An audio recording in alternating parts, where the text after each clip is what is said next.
Katrina Mitchell. I am the CEO and Chief Matchmaker of Franchise Speakers. Super excited to be with you guys today, and thank you all for joining us. We have a really special guest today, Scott Greenberg, who I'm going to introduce and turn it over to you, Scott. So we always ask the question, why is it that the same franchise system, you always find some franchisees thrive while others struggle? And today's guest, Scott Greenberg, has devoted his career to answering this question. A former award-winning franchisee himself, Scott is a well-known speaker and a writer in the franchise world and the author of the book, The Wealthy Franchisee, which was published by Entrepreneur Magazine. He comes to us today from Los Angeles, California, and he's going to talk about the ways of the wealthy franchisee. Everyone, please help me welcome Scott Greenberg. Thank you, Katrina. It's so good to be back with you. Awesome. Thanks so much for being here. So I know today we've got a lot of fans of The Wealthy Franchisee, of your book and your content. So I wanted to just dive in a little bit deeper and talk about some specifics in the book. So it's been out for several months. How's it going, and what kind of response have you been getting? Thankfully, it's been great. And admittedly, I was concerned. I signed the book deal with Entrepreneur in January of 2020, and it was going to be this year of lots of speaking engagements, and the book was going to come out, and it was like a perfect environment. But Entrepreneur gave me this really tight deadline to write it. I'm thinking, how in 2020 am I going to find the time to write a book? So it might have been my fault that the pandemic happened. I had plenty of time to write the book. But fortunately, certainly since, as things have kind of opened up, suddenly people are booking franchise meetings. There's all this activity. So sales have been great. The response has been terrific. The chatter has been really, really good. But honestly, the way I'm really measuring it, people say, how's the book doing? They're usually referring to sales. But for me, the real measurement of any business book is actually helping people grow their businesses. And I'm getting great feedback and people telling me of changes that they've been making. And it's just been very, very exciting. And hopefully there's a lot more to come. Yeah, thank you. And I agree with you. It's the impact of the content. It's not the sales. It's what people are doing with it. Before we go further, I'd love to know who is on the call with us. So if you would just put in the chat, whether you're a franchisee, a franchisor, or a supplier, supporter of the franchise industry, that would be super, super helpful. So we'll just give that a second. So this is going to help us customize the content of what we're going to talk about. So if you would pop that in the chat. So a couple franchisee and franchise consultant. Hello, Greg. Franchisee, franchisor. So it's a mix, Scott. So it looks like we've got about half and half of franchisees, franchisors, and a really great representation of supporters of the franchise industry. So I should try to be all things to all people. Exactly. I can do that. Why not? Exactly. Do it all. So the book is called The Wealthy Franchisee. And like when you talk about that, it's not just about money. So what are you referring to when you describe the wealthy franchisee? It's funny. A friend of mine is a rabbi, and he and I were taking a hike together, and told him I'm writing a book. He said, what's the title? And I said, it's called The Wealthy Franchisee. And he gave me this look that was just obvious enough that he was being judgmental. I could tell he thought that I was appealing to people's greed. And I assured him that, yes, there was a financial aspect of it, because there needs to be when you write when you're running a business. But my definition, and I define it in the very first chapters, that there's three characteristics to be a wealthy franchisee, three criteria. The first is obviously there needs to be good financial gain. Now, what's good is relative to your investment, to your expectations, and where you live. But the idea is you feel good given what you put into the business, financially what you're getting back.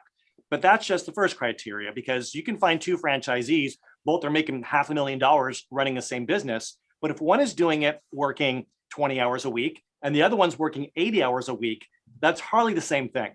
So the second of the three criteria is that you're in control of your time. What I discovered from my research and working with these wealthy franchisees, these really high-level franchisees, is they have the time to run multiple businesses and still travel and still be with their families and still have a life. So that's really, really important. They make good money, but they're also in control of their time. A good financial investment should yield more money. A good time investment should yield more time.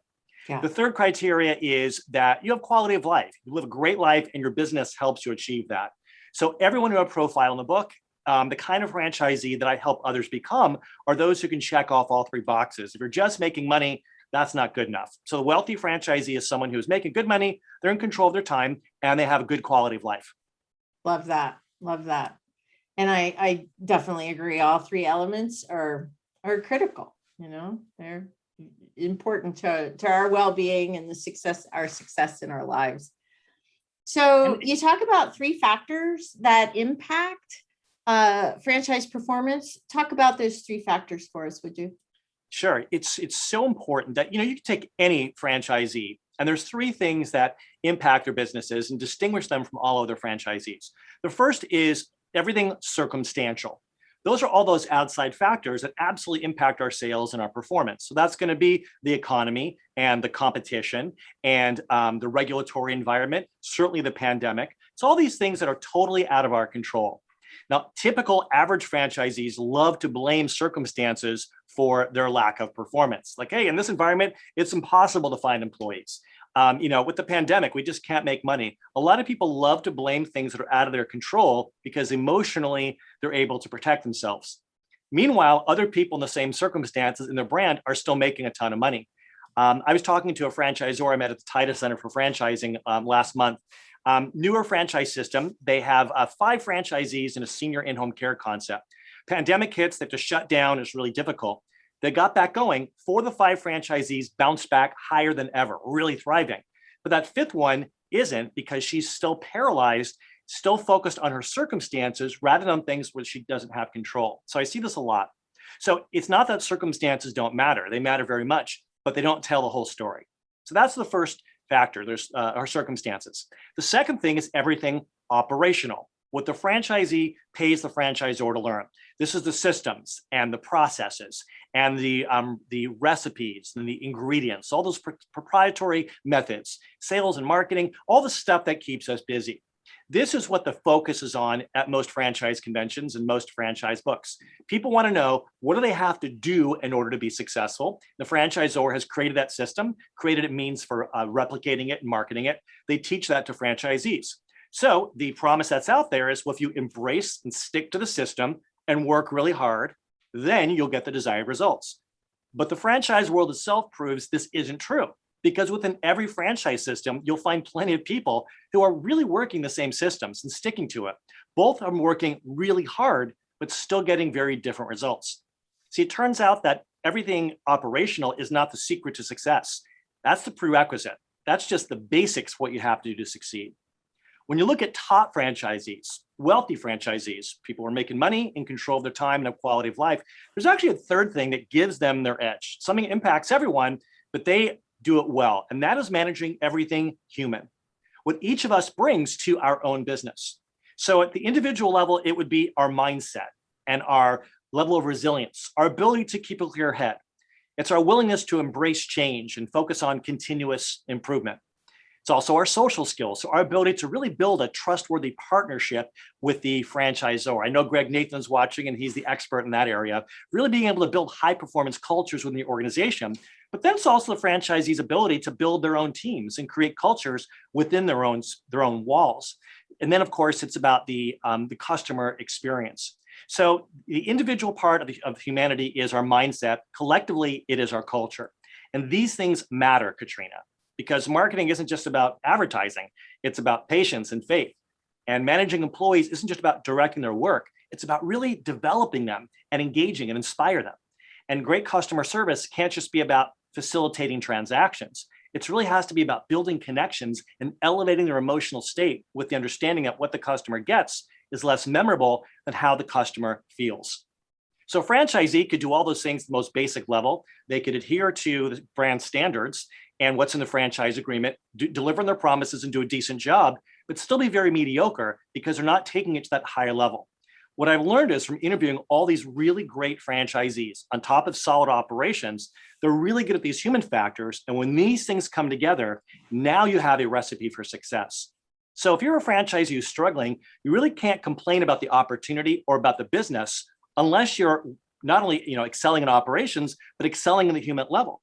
Katrina, if I give you a hammer, the world's most wonderful handcrafted hammer, and you just kind of use it like this, you can't blame the hammer if the nail's not going in. You're not using it properly.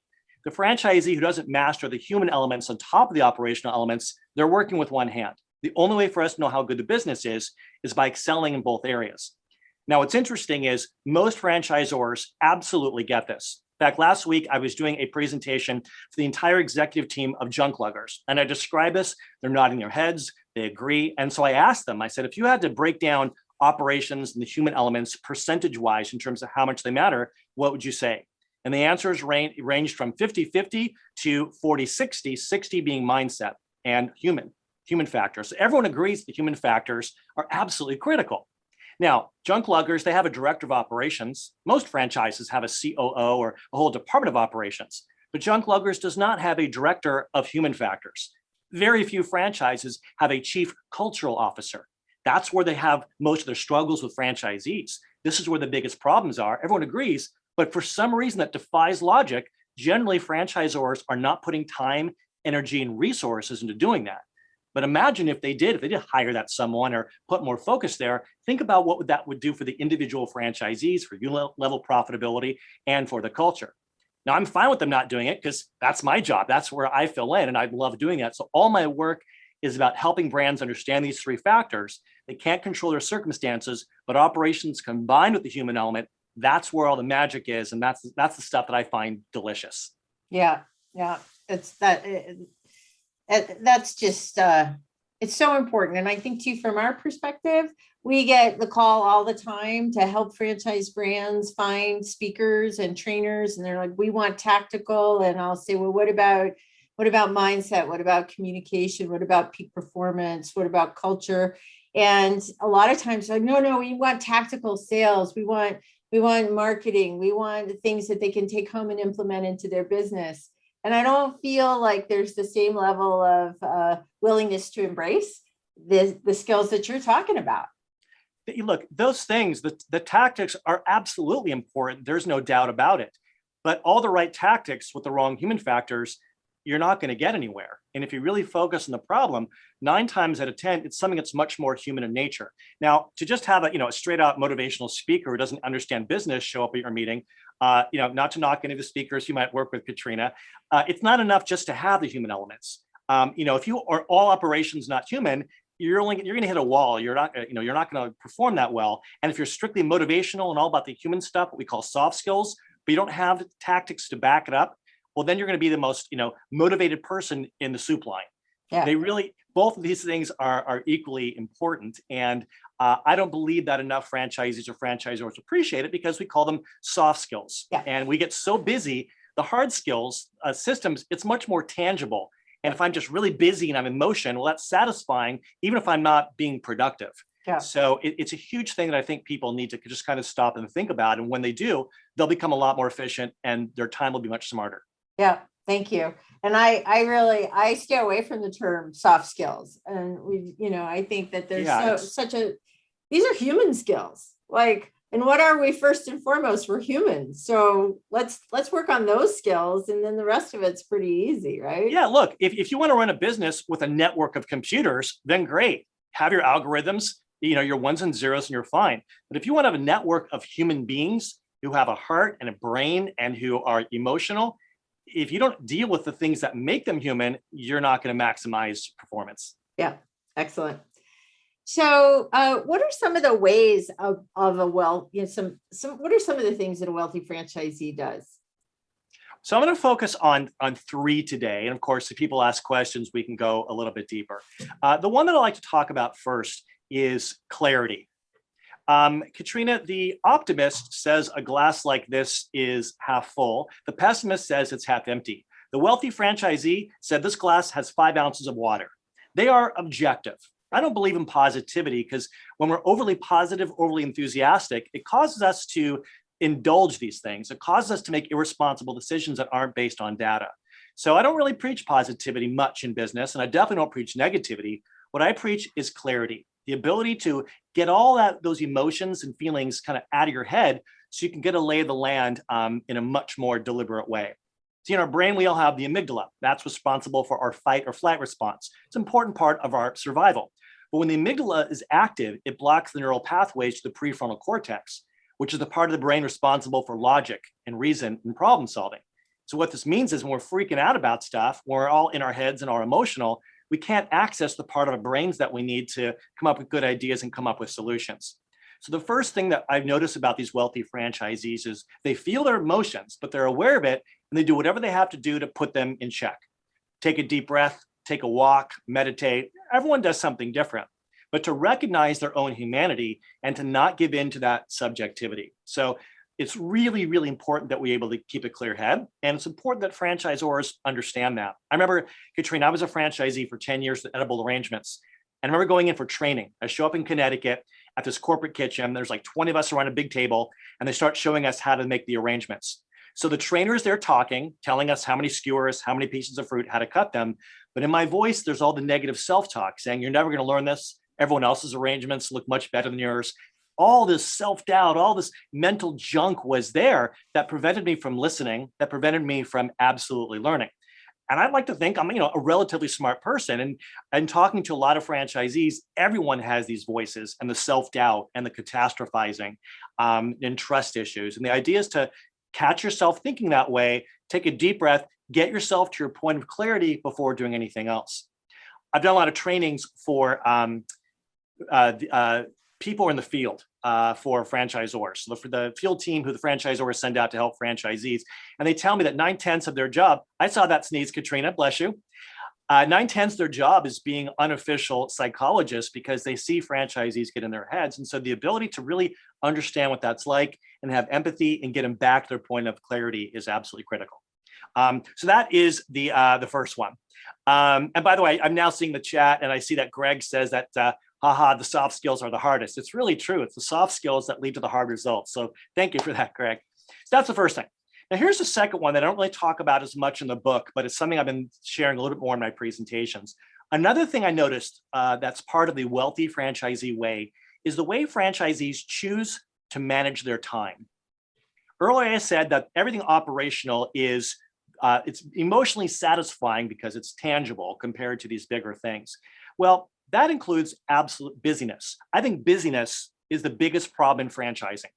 People think that activity is productivity, that hard work is smart work, that motion is progress. And so often that's not the case. So I see a lot of franchisees working really hard doing the operational tasks. So that is the cleaning, it's the direct customer service, it's the filling out reports, it's calling in payroll.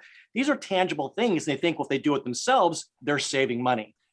But I'll ask franchisees, hey, how much money do you want to make from your business? They'll throw out some big six-figure number usually. I tell them to divide it by 2,000 hours a year, 40 hours a week, 50 weeks a year, 2,000 hours. And most franchisees believe they're worth hundreds of dollars an hour. So I asked them, would you pay someone hundreds of dollars an hour to wipe your counters? Well, of course not. But they basically are if they're doing it themselves. If they're engaged in the operational tasks, then they're not engaged in what I call the growth tasks. These are the bigger things. It's not about running a business. They're about growing a business. So that is coaching your employees. That is marketing. It's getting out into the community. It's all that outside stuff that must happen if you want the business to grow. I talked to one franchisee, Katrina, from a home inspection business, and he's very frustrated. He's not growing at all. He spends most of his time under houses doing inspections. He said, the whole reason I bought a franchise is so they would take care of the sales and marketing and just send me the business and I could do the inspections. I'm like, dude, you bought a job. That's not how you're going to grow a business. You should have just applied for a job somewhere. That if we want to grow our businesses, we have to shift our mind away from everything operational and focus on everything that's about growth. And when you get really good, you can start to outsource things that are about growth to other people. Now you have even more time to run another business or go play tennis. But wealthy franchisees, Katrina, tend to be really deliberate about how they spend their time because they understand they can always make more money, but time is an account from which we only make withdrawals. So we want to be very deliberate about how we spend it. And that's not reflected in the P&Ls. So we want to be very smart. Love it. I'll share a third thing, and then we can talk more and take more questions. And that is the wealthy franchisees' understanding and approach to achieving goals. Everyone sets goals. They say that I want to rank high in my system. I want it increased by this percentage. I want this much profitability. We all set goals and then we get busy. And then at the end of the year, we look back to see if we achieved our goals without really having a smart plan. What I've learned is the way we achieve goals is by being very deliberate about setting what I call sub goals. So sub goals are smaller things with measurable objectives with deadlines. And if we identify what sub goals correspond to the large goal and we achieve them, that necessarily leads to the larger goal. Best to describe this with an example. Katrina, if you had to guess, what would you say is the most common goal that people have as a New Year's resolution? Well, most people want to lose weight Most people want to lose weight, right? So let's look at an average franchisee and a wealthy franchisee. The average franchisee says, I want to lose 30 pounds. And this year I'm going to set a plan. So this franchisee says, you know what? I'm going to eat better and I'm going to exercise more. And then that night he goes to a birthday party and he's offered a piece of chocolate cake. Does he have the cake? He knows that he said he's going to eat better, but what does that mean? I mean, you know what, Katrina, you need to live life in moderation. I can't cut it off altogether. So I'll have the cake and I'm not exactly sure how much of it, but it's fine. You know what, tomorrow I'll eat less. And you know how this goes.